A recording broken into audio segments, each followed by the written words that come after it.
یا ایھا الرسول بلغ ما انزل الیک من ربک، بڑی سخت آیت ہے یہ۔ اے رسول پہنچا دیجئے جو کچھ نازل کیا گیا ہے آپ کی طرف آپ کے رب کی طرف سے۔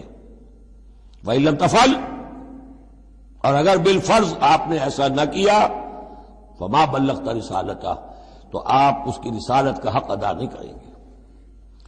یہی وجہ دیکھیے کہ قرآن مجید میں اگر حضور پر تنقید نازل ہوئی وحی میں، وہ بھی موجود ہے۔ عبس وتولی ان جاءہ الاعمی موجود ہے۔ ابھی ہم پڑھ آئے ہیں لیس لک من الامر شیء، گرفت تھی کہ نہیں، یہ نہیں کہ اسے چھپا لیا ہو، جو کچھ ہے۔ بلغ ما انزل الیک، ایک تو یہ ہے کہ آپ لوگوں کے خوف سے کچھ چھپائیں، ایک یہ کہ اپنی کسی مصلحت کی وجہ سے چھپائیں۔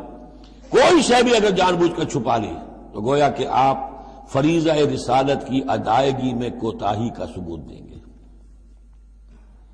العبد عبد وان ترقى والرب رب وان تنزل یا ایھا الرسول بلغ ما انزل الیک من ربک وان لم تفعل فما بلغت رسالتہ واللہ یعصمک من الناس۔ لوگوں سے ڈرنے کی کوئی ضرورت نہیں، اللہ آپ کی حفاظت کرے گا لوگوں سے۔ ان اللہ لا یہدی القوم الکافرین، یقیناً اللہ تعالیٰ کافروں کو راہ یاب نہیں کرتا۔